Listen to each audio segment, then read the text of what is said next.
horjeeda horumarka ka soconaya guud ahaan deegaanada kala duwan ee Puntland.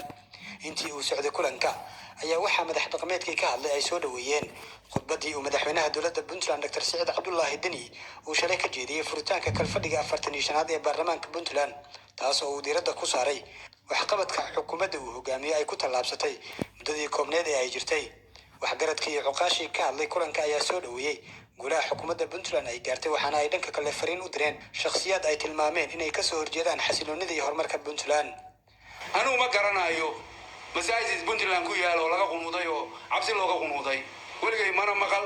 cabaar baan ka qunuudi jiray, cabsi waa ka qunuudi jiray, wayna soo martay annaga joognay oo qunuudi jiray, masaajida annaga amar siin jiray oo qunuuda oran jiray, laakiin anu garan maayo marka arrinta noocaas oo kala ahayd wax maaragtay sugan maaha, wax jirana maaha. inagu boosaasaynu joognaa deenteenna way sugnaa war 3 bilood meel inuu waqti inuu ka nabadgelyo fiican ma aragteen ma nabadgelyo xuma ayna haysaa sawtaynu inta meel walba fadhino oo baar walba ku caweyneen meel walba joogno. arrimaha noocaas oo kala ah inama qabato in xildhibaanadeena aynu geesana xasaanadoona inay hadalka noocaas ka yiraahdaan kulli xildhibaanada inama qabato mana ka yeelayno. nabad baanu haysanaa. dawladda federaalka ah dawladda inaga dooranay federaal baan ka mid nahay, dawlad goboleed baan dadkii maamushaanahay, laakiin waxaan rabnaa inay nagu maamusho nabadgelyo iyo dhibaato la'aan iyo dhexgal la'aan iyo xasarad la'aan. waxaan u aragnaa waxaas inay yihiin wax dawladdu federaalka ay dabada ka riixayso, sababtoo ah waxa weeye dhulkii ay nabadda ka dhigi lahayd oo dejin lahayd oo hagaajin lahayd oo iyadu dhex mari lahayd oo wax dadkeeda toosin lahayd hadday iyadu khalkhal iyo nabadgelyo darro ku abuudho, waayo ma noqonayso wixii loo baahnayo wixii iyaga lafteeda loo doortay ma ahayn. sidaas baan u malaynayaa. Puntland waa nabadgelyo. dadkii nabadgelyo la'aan ka sheegay been buu sheegay ilaahay inuu sheegay.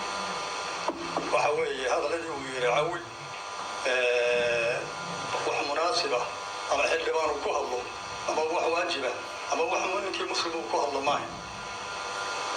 marka anagu hadda waxaanu leenahay xildhibaanka hadalku uu ku hadlay raalli kama aanu ahin, lamana soconno. xilkaanu meesha u geysanana maaha waxaas inuu ku hadlo.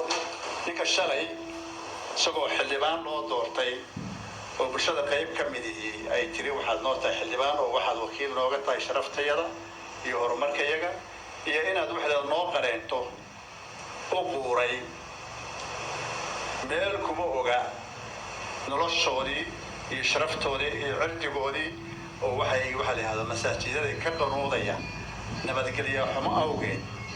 haddayba dhacdayna kuma filla danahooda waxa la yiraahdo maxaan ku yiraahdaa dacfi iyo maxaan ku yiraahdaa wax qabad la'aan bay la qunuudayaan.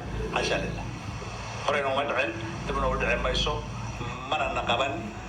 waxa la yiraahdo waana in lala xisaabtamaa qofka ereygaas ka soo yeelay oo la xisaabtamaa hay'adaha shaqada iska waxaan leenahay dadka dawladda federaalka hogaaminaya oo muddada inta dheer leeg hogaaminaya hadda waqtiga yar u hartay hays eedaynina waqti yar baa inay haray dibna la idin soo dooran mayo maadaama la arkay ficilkiina. sidaa darteed waxaan leeyahay aakhira waa iyo adduunwa ayaysan ku dhicin. xildhibaanada annaga keenay haddii dawladda ay khalad kula dhaqmaana hadda kuwii dabada ka riixay oo keenay annagu ahaa dawladda hadday lugta ku dhiga annagana lugtaa ku dhigayna. hadda xildhibaan cawil oo shalay hadlay anuu xildhibaan cawil aqoon badan baan suulanahay ilaa muddo hadda dhowr iyo 20 sano hadaan 30 sano ma gaarin baan idin anuu hadalka noocaas oo kale ah kama malaynayn. waxa weeye hadda nabadgelyada hadda xun oo billaahi calaykum xilligii hore fiicnay oo hadda xun waa nabadgelyada. masaajidaan iska taagnay oo ka qaylinay oo nabadgelyada la'aan darteed iyadoo diiqnay waa kuwe. waxaa la rabaa dadku inay beel isku maaweynaan maaha waxa saxdaa baa saxa. ninkii raba inuu duubiga wax ka xagto dawladda ha mucaarad in la shaqay. annaga waxaan diyaar u nahay haddaan nahay reer odayaasha reer Boosood waxaan diyaar u nahay inaan dawladda la shaqeyno. waxaan qabaa anigu sidii raggii hore sheegeen kalsooni badan buu muujiyay Saciid Cabdullaahi Deni. wuxuu muujiyay kalsooni badan oo shacabkiisa ka kasbaday. iska dhexgal buu muujiyay inuu shacabka la wadaago wixii uu qabo iyo wixii mashaariic qabtay iyo wixii maaragtay u dhiman inuu shacabkiisa la wadaago qof wax ugu sheego buu sababay moogta qof saas oo kale ma hore inooma soo barin baan maynay runtii waxyaabaha uu ku adag yahay baa qofka la fiiriyaa dowladnimada qofku adag weeye waxaanu haysanaa barwaaqo raxmad baanu helay roob baa ilaahayna siiyey miyi iyo magaalaba waa barwaaqo nabadgelyana waa haysanaa alxamdulillahi rabbil caalamiin taa ilaaba iskale isaga waxaan u sheegaynaa ninka xildhibaanka ah buntland oo dhan buu anafayey madaxweynaha ma anafayn buntland oo dhan buu anafayey ceeb buu u soo jiiday hortan waxaan rabnaa inuu isaga uu raaligelin bixiyo miidiyaasha tago oo raaligelin ka bixiyo wixii uu ku hadlay shalay nin faruuran baa la yeen waradaad bisoo dheh war iga daayo ilaa waxaan oran lahaaba yidhi buu yidhi iyana inay ku qoslaan bay rabeen goordu bisoo yaro ninkaa faruuran moogta